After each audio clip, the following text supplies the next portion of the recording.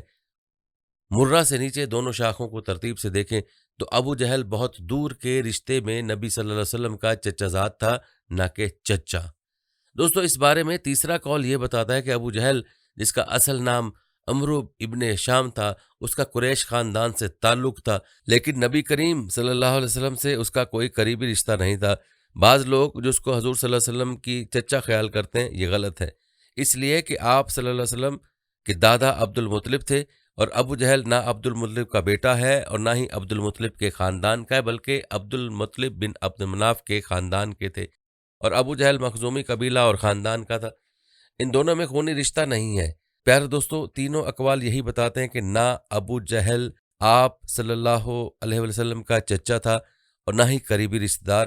اس حوالے سے فقیہ اعظم ہند مفتی شریف الحق امجدی رحمۃ اللہ علیہ تحریر فرماتے ہیں کہ ابو جہل نبی کریم صلی اللہ علیہ وسلم کا چچا تھا۔ یہ بالکل غلط ہے اور مسلمانوں کے لیے اشتعال انگیز بھی ہے۔ ابو جہل کا قبیلہ بنو مخزوم تھا اور حضور اقدس صلی اللہ علیہ وسلم بنی ہاشم سے تھے، پھر ابو جہل حضور اقدس صلی اللہ علیہ وسلم کے چچا کیسے ہو سکتا ہے؟ ابو جہل بہت سرکش فسادی کافر تھا۔ کسی فسادی سرکش بدنام آدمی کو اگر کسی شریف عزت دار آدمی کا چچا بنا دیا جائے اور رشتے میں اس کا چچا نہ ہو تو ایک طرح کی گالی ہے۔ پیارے دوستو، آج سے پہلے آپ ابو جہل کے اور نبی صلی اللہ علیہ وسلم کے رشتے کے بارے میں کیا جانتے تھے؟ آپ نے کمنٹ میں ہمیں ضرور بتانا ہے، اور ویڈیو کو زیادہ سے زیادہ شیئر بھی کرنا ہے تاکہ باقی لوگ بھی اپنی اس غلطی کو درست کر سکیں۔ پیارے دوستو، اب بات کرتے ہیں ابو جہل کے عبرتناک انجام کی، جو کہ غزوہ بدر میں اپنے انجام کو پہنچا تھا۔ آپ کو ابو جہل کے انجام سے بھی آگاہ کریں گے، لیکن پہلے آپ کو اس غزوہ میں ابو جہل کے کردار کے بارے میں بتاتے ہیں کہ اس مارکے میں ابو جہل کا جذبہ کیا تھا اور اس نے اس مارکے میں کیا کردار ادا کیا۔ غزوہ بدر کے مناظر کا مختصر نقشہ ملاحظہ فرمائیں۔ پیارے دوستو، آپ کو بتاتے چلیں کہ بدر ایک بیضوی شکل کے میدان کا نام ہے جو پہاڑوں سے گھرا ہوا ہے۔ یہ میدانی وادی جلیل ہے، اس کی لمبائی 5.5 میل اور چوڑائی 4.5 میل ہے۔ یہ مدینہ منورہ سے 80 میل کی دوری پر ہے۔ دور رسالت مآب صلی اللہ علیہ وسلم میں تجارتی شاہراہ اسی میدان سے ہو کر گزرتی، مکہ اور مدینہ جانے کے راستے بھی اسی مقام پر ملتے۔ بحر احمر کا ساحل یہاں سے تقریباً 10 میل کے فاصلے پر ہے۔ اس میدان کے شمال اور جنوب میں 2 سفیدی مائل پہاڑیاں ہیں جو ریت سے ڈھکی ہوئی ہیں۔ بدر کے مقام کو آج جو اہمیت حاصل ہے اس کی وجہ حق اور باطل کا وہ مارکا ہے جو 20 ہجری میں رمضان کی 17 تاریخ کو وقوع پذیر ہوا۔